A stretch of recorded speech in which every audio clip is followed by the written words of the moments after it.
కొద్దీ తెల్లదొరతనము అంటూ స్వాతంత్ర సంగ్రామంలో ప్రజలను ఉర్రూతలూగించి ఉవ్వెత్తున ఎగిసిపడిన ఉత్తుంగ ఉద్యమ తరంగం దండాలు దండాలు భారతమాత వంటి గీతాలతో బ్రిటిష్ దొరలను గడగడలాడించాడు. తన పాటల తూటాలతో మాటల పంజాతో తెల్లదొరల వెన్నుల్లో వణుకు పుట్టించాడు. ఆయనే మన అచ్చ తెలుగు కవి గరిమెళ్ళ సత్యనారాయణ. ప్రజల్లో ఉత్తేజాన్ని, ధైర్యాన్ని, స్ఫూర్తిని నింపే దేశభక్తి గీతాలను రాసి జైలు శిక్ష అనుభవించిన మొదటి కవి గరిమెళ్ళ సత్యనారాయణ. ఉద్యమ సమయంలో జైలు జీవితం గడుపుతూ తన తండ్రిని, తాతని, భార్యని పోగొట్టుకుని కూడా ప్రజల కోసం, దేశం కోసం పోరాడి తన జీవితాన్ని దేశ విముక్తి కోసం అర్పించిన నిజమైన దేశభక్తుడు గరిమెళ్ళ సత్యనారాయణ.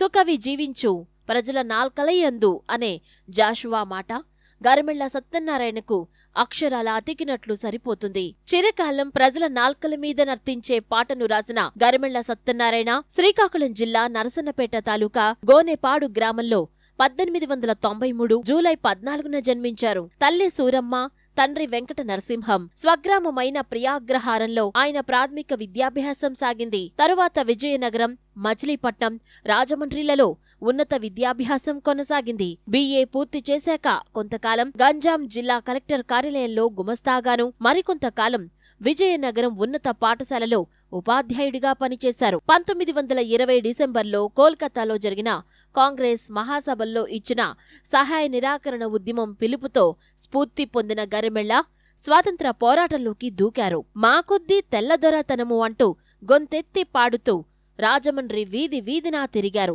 సముద్ర ఘోషలాంటి గరిమెళ్ళ పాట తెల్లదొరల గుండెల్లో సునామీలు సృష్టించింది. దీంతో ఆయనకు కఠిన కారాగార శిక్ష విధించారు. గరిమెళ్ళ జైలులో ఉండగా ఆయన తండ్రి మరణించారు. అప్పుడు బ్రిటిష్ అధికారులు పాటలు పాడనని క్షమాపణలు చెబితే విడుదల చేస్తామన్నారు. గరిమెళ్ళ ఇందుకు అంగీకరించక శిక్షాకాలం పూర్తయ్యే వరకు జైలులో ఉండడానికే ఇష్టపడ్డారు.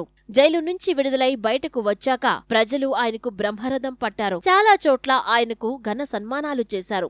అయితే స్వాతంత్ర్యానంతరం నాటి కేంద్ర రాష్ట్ర ప్రభుత్వాల నిర్లక్ష్యానికి, నిరాదరణకు గురై ఏ విధమైన సహాయ సహకారాలు లభించక గత్యంతరం లేని పరిస్థితుల్లో పొట్టకూటి కోసం చివరకు భిక్షాటన సైతం చేసి దుర్భర, దీన, నిస్సహాయ స్థితిలో ఆకలితో 1952 డిసెంబర్ 18న గరిమెళ్ళ సత్యనారాయణ తుదిశ్వాస విడిచారు. భారత స్వాతంత్ర సంగ్రామంలో అవిశ్రాంత పోరాటం చేసి కూడా ఏ విధమైన గుర్తింపుని పొందక ఆస్తుల్ని, ఆప్తుల్ని పోగొట్టుకుని అనామకులుగా మిగిలిపోయిన త్యాగమూర్తుల జాబితాలో చేరిన వందలాది నిర్భాగ్యుల్లో ఒకరు గరిమెళ్ళ సత్యనారాయణ.